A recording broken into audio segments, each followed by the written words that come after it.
I do want to thank PlanGrid for being our breakfast sponsor. Thank you all. Yeah. And Open Spatial is sponsoring our breaks, so thank you, Colin. Okay. And so our first keynote today is Brian Haynes with FM Systems. You come up here, Brian. So Brian, you've been at CFTA before me. The first time I met Brian was at UC Boulder. And FM Systems came on as a diamond sponsor, and he came in and he had such a good time. He's like, Kennison, actually I don't even think you were a diamond that year. I think you were like a bronze. Right. And he's like, the next day, he purchased a diamond sponsorship like the day after the conference. He was like, I'm in, all in, whatever you guys need. And the energy has just been like growing together since those years. And it's really been fun to be on this journey with him, because it's nice when you know that someone sees the same things that you've seen over the last couple of years. Yeah. And so I'm really happy to have you here as a keynote today. Yeah. Thank you. I don't usually start working till 9. So I can't guarantee the quality of my work until then. So thank you all for joining me this morning. I'm going to be talking about technology that allows you to measure the utilization of your space in real time, how easy it is. So if there's some takeaways today that I'd like you guys to know is that you can measure the effectiveness of your space through technology, but you should ask questions, figure out what technology is best, and also have a method and workflows to measure the results. Measuring things without the ability to analyze the results with the goal of actionable insights is kind of a waste of time. So think about that. I'm going to be talking about that eventually, but I'm going to start this presentation with kind of like a little bit of a technology timeline. I've been in this industry for a long time. I was actually, when I first entered the FM industry, I was a CAD specialist at the University of Arizona, and I eventually became a management analyst, but I was also the departmental IT guy. So how often does that happen? Probably just about every day in universities. So I'm going to talk about, excuse me, the rapid rise of sensor-based technologies for real-time space utilization in the workplace. I was going to do a selfie like that first guy, but it's even funnier when you do one when your audience isn't paying attention. So, no, just kidding. So let's just go ahead and hop right into it, because I got a lot of slides and not a lot of time. So really, we're seeing in the market, and I have access to lots of universities, lots of companies globally. This is my 14th conference this year. Believe it or not, it's my favorite. I say that at all of them. But it's actually, I really love this conference. It used to be kind of like Autodesk University and CFTA were my favorites, but I realized that the average age of participant at AU is like 14 now, so this is my new favorite because, you know, most of you guys are still younger than me. So anyway, what we've been seeing is really the advent of really high-performance buildings, and it's not just new building, base building design and construction, but with technologies that are coming at us so fast, and I'm talking within the last 1 or 2 years, we're seeing organizations, universities, even having the ability to be able to use technology, little sensor-based technology, et cetera, and install it in your facilities and start measuring the performance. So buildings are becoming smarter every single day. Anybody use Google Home, Alexa? Nobody? Wow, you guys really are older than the Autodesk University crowd. So we really see the components of making a building smart are really about optimizing space. We've been doing this for a while. Obviously, everyone's concerned about optimizing what you have, avoiding high construction costs, et cetera, of just continually adding space, better utilizing what you have. There's a lot of components to that. Understanding the actual utilization is something that's really emerging now because we have technologies that allow us to be able to do that. The second component that we think makes a building smart is really optimizing asset performance.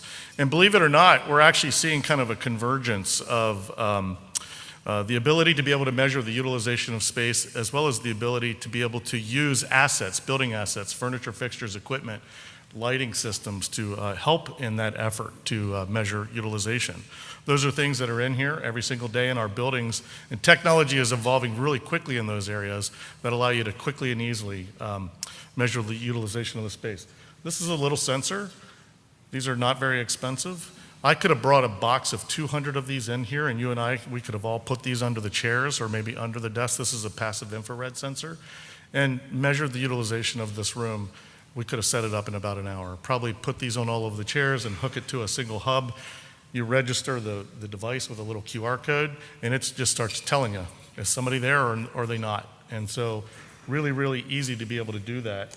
And if anyone wants to see this stuff, I've got some samples up here. It's kind of cool stuff.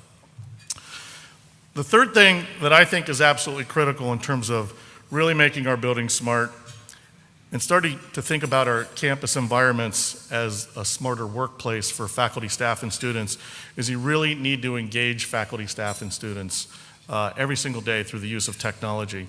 So measuring utilization is one thing, but utilization can actually be enhanced by giving them things like digital signage, mobile apps, and things like that that they can access to help them gain better access to your campus resources. So some of the drivers of facility trends. So I told you guys I've been at this for a long time, so I'm going to tell a quick little technology timeline story. So this is kind of when I first entered the profession, sort of.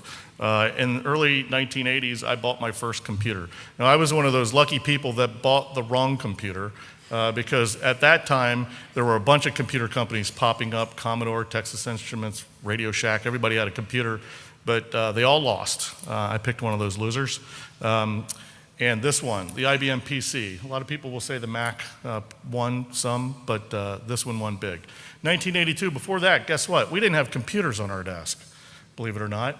Somebody had a really great idea in the 1960s, and you know who it was? It was a furniture manufacturer who designed the methodology and told everybody it was a good idea to build cubicle farms.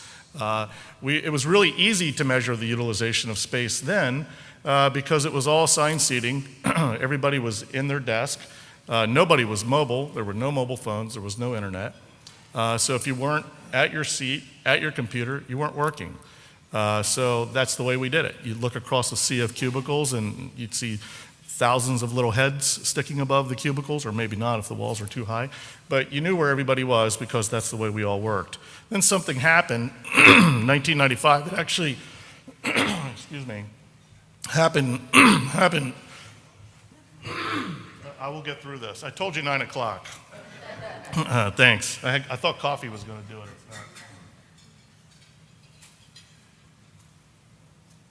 Thanks to CAD Microsystems for taking me out for Mexican food last night. This is what it's all about. So in 1995, guess what happened? There was no internet before. I don't care what Al Gore says or anybody else says. 1995 is when it happened. And guess what? It was a university of Illinois, Champaign-Urbana, or Urbana-Champaign, I'm not sure which order that is in, had something called the National Center for Supercomputing, and they wrote a little federally funded application called NCSA Mosaic. Has anybody ever heard of that? I got a copy of that in 1993 at the University of Arizona. I called them, and I gave them a P-card number, and I paid $15 over the phone, not secure, and like a week later, I got a little 3.5-inch disc, and I installed Mosaic. And I got on the internet in 1993, and nobody was there. Seriously. The browser didn't support images, there was no video, and it was all just academia. It's a little bit like getting up at midnight to watch the sunrise. It's like, still not here, still not here. And then in 1995, they actually, one of the students took this little application public, called it Netscape, and gave it away for free. And suddenly, people started popping onto the internet by the millions. I think I saw a stat this week in one of the presentations that said within the, like the first year or two of this actually occurring, 50 million people were on the internet. So it was a pretty exciting time. But guess what? We still weren't mobile. We were still sitting at our desks. We still had giant computers, usually locked to the desk, and we couldn't really move around. Then the next big thing, I think the biggest thing to ever happen was this thing. Who doesn't have one of these? We all have them. It changed absolutely everything, and I just absolutely have to give Apple credit for this. I love to tell this funny story that when I was at Autodesk, everybody had a BlackBerry, And in 2007, this happened. Well, I wasn't paying attention again, just like I missed the computer in 1982. I missed the iPhone in 2007. 2010, I'm at the office in Waltham, and my BlackBerry dies, the battery dies, and I walk 3 floors, and I realized that I'm the last person on the planet with a BlackBerry, because I couldn't find a power cord to plug into it to charge my phone. So what happened then? We all suddenly became mobile, right? Bright, clear, crisp displays. You could even look at a floor plan on this thing. And some days I don't even turn my laptop on. I travel a lot, and I do all of my work through this little tiny device. I could be on an airplane, I could be in a concourse, I could be in a bus, I could be anywhere. I could be in an Uber, I could be at my home, and I'm working. It seems like I'm working all the time. And it's really hard to measure how well your space is being utilized if nobody ever sits in their seat for more than 3 minutes. You ever notice that? It's true. We're all just constantly moving. Then the last thing that happened, and I'm going to talk about some of the things that enabled this, was really within the last couple of years, everybody heard the term IoT, and it was pretty exciting at the beginning, but there were a lot of things that were holding us back, and those things are now being removed, and I'm going to talk about those pretty quickly because I want to move. So the first component of being able to enable what I consider to be the people-centric campus is mobility. Do any of you guys provide mobile apps to your students? We're seeing that as a big trend, all sorts of things. Wayfinding, the ability to be able to do service requests. We heard the guy from the UK saying that they're allowing students to do service requests, or even request food, all sorts of crazy things. The next trend, well, this is going back to, anybody recognize that thing? That's an Apple Newton.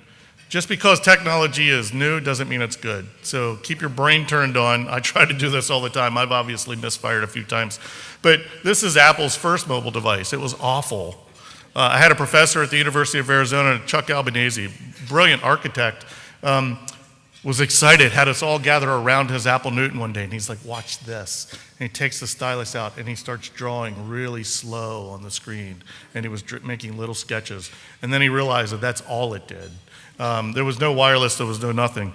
And I got one of these during the dot-com boom. I worked for a startup, that's a Palm Pilot. I thought I was on top of the world. It did nothing. It was a bad contact manager. And that was pretty much it. I could never get it to sync. You had to put it on a cradle. There was no wireless, just a terrible thing. But I actually did start progressing up the ranks here. Started with a Nokia phone, 1997. I got my BlackBerry in 2005. I got my first iPhone in 2010, and now I've gone this thing, which is an LG G6. So a really super powerful phone. More power in this phone than the first space shuttle. True story. More power in this phone than the processing power of an F-22 fighter jet.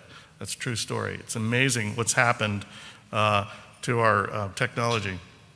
Also the cloud. Data storage in the cloud. It's almost infinite, which is really amazing. The next thing, IoT, the advent of little tiny sensor devices. That's actually a 3D stereoscopic camera that counts people. You can put them on the ceilings or above doors, and it just counts people going in and out. Worked with all of these things. And then infinite bandwidth. I was talking to Paul, my counterpart yesterday, who's got a data plan on their phone that's just endless now. I do. It seems to make sense. 10 years ago, I remember calling my son every 15 minutes. I'd be like, dude, getting close to the data limit. You've been texting too much. Back off. I'm going to get charged $15. It was constant. But now our bandwidth has gotten so huge, we almost have infinite computing power available to us. Michelle, I'm going to try to go as fast as I can. This is the thing that absolutely is revolutionizing everything. Low-power devices. This device is powered by a tiny battery that lasts almost 10 years. When we first started getting our sensors 2 years ago, Dan, what were the sensors lasting? 6 months, maybe? Yeah, 6 to 9 months. Yeah, now these sensors are, whatever they're doing, they're with the slow-power devices, these things can last almost 10. Wow. She said, wow. This device, this is a digital signage device that you can put outside of rooms and have people, sign in and look at room scheduling. This is powered over Ethernet. This doesn't even require electricity. It doesn't require an electrician. You can put it up on the wall, you can plug an Ethernet cable in, and it powers it. It's amazing. We've recently installed a lighting system from a company called Cree. They have an intelligent digital lighting system in our office. It's all LED-based PoE. The entire floor that we just created, because we're expanding, is using lights that plug into an Ethernet cable. And those lights measure utilization, heat, temperature. They track people moving around the floor. They actually provide light. They dim themselves when sunlight's coming in. They raise their light level when the sun goes down. They do all sorts of things, and they almost use zero power, and the light quality is beautiful. I thought it was going to be ugly, like those LED Christmas lights that are kind of like cold, dead lights. It's not like that at all. It's beautiful, and it's PoE, which is just kind of mind-boggling to me. Also, connectivity options. We had a lot of problems with these kinds of devices a few years ago because if you were in an old building, it was really difficult to get wireless access to things through thick walls. Well, that's being solved in a lot of different ways through different technologies. Cisco's got wireless network technologies.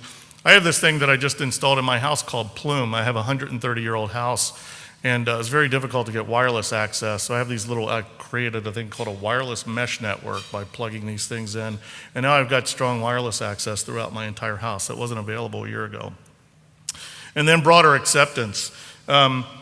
My son, who just graduated from Lafayette College this year, was born in 1996. He'll never know the world without the internet. And the way he views the world is very different than the way I view the world. He doesn't think he needs to be anonymous. I have always felt, kind of private. I try to protect my privacy, and I think about that stuff opting in. He just doesn't think that way, and neither do his peers. So keep that in mind, that technology is something that they embrace more fully, more quickly as younger people entering our profession, so broader acceptance. So this Internet of Things thing, is basically billions and billions of little tiny devices that are connected wirelessly, but for our buildings, they mean this. This is what's happening to buildings right now. I've worked with almost every single one of these technologies, for real. One of the ones I have not done yet is smart grid access, but we know customers are looking at this. And what that means is that you buy power off the grid when it's cheapest and you store it on site. That's why Elon Musk and the Gigafactory are being built about storing massive amounts of data. That's going to happen in the next few years. But most of that other stuff I've worked with in one way or another. It's real. So I'm going to wrap this up in just a couple of minutes. I've got a lot of slides, but keep in mind that when you're measuring the utilization of your space, if you guys really want to take this on, it's available now, and it's something that you can do. Honestly, you could do it. I work for a software vendor that specializes in this and the visualization of all of it. But honestly, you can do it by buying these, registering them. They register themselves on a website, and you can download all of the utilization data into a spreadsheet and do it yourself if you want. It's probably not the easiest or smartest way to do it, but you could get started doing that pretty easily, even if you wanted to just mess around with it. This device, if you buy one, this is a passive infrared device. They also have a vibration detection device. They have a wet, dry detection device. They have a temperature device, all of them in this exact little package with this little antenna. You stick it on or screw it in, and it starts reporting. So really easy to get started. One of the things I want to get across to all of you, though, is measuring utilization versus just measuring occupancy is a really big deal. We're all highly mobile. We're all moving around. Your students, faculty, and staff, nobody sits still anymore. We're communicating. We're not talking nearly as much. Even when we sit next to one another, we're often texting to one another. But measuring utilization is something that you can actually do now. But I recommend that you you have a method of measuring the results. Just because you know that someone was in their seat 33% of the time, what does that mean? Can you get actionable insights off of that data? Can you see that everyone's at their desk in the morning, but no one's at their desk in the afternoon? I happen to have been married to a faculty member at the University of New Hampshire for 14 years, and I know that she was never at her office, never. So why did the campus have that office? Well, it's because that's just the way they did things. She had an office, wasn't a very nice office, but she had one. And it wasn't that she wasn't working, she worked all the time. She was grading student papers until, she was in the writing English department, grading papers until 9, 10 o'clock at night, every single night, in coffee shops, meeting students wherever on campus in the student union. But her office wasn't being used. And it was like this rite of passage. She had to have an office, because if you're a university professor, got to have an office. But the truth is, do they have to have an office, or do you not build that $100 million new building? Seriously, when we start to look at how well and how effective we're using what we have, I can guarantee you have a lot more space than you probably are really using. So, Michelle, just because I'm running out of time, I'm going to just go ahead and stop there. Sound good? I've got a lot more to say. A lot more to say. No, just kidding. Sure.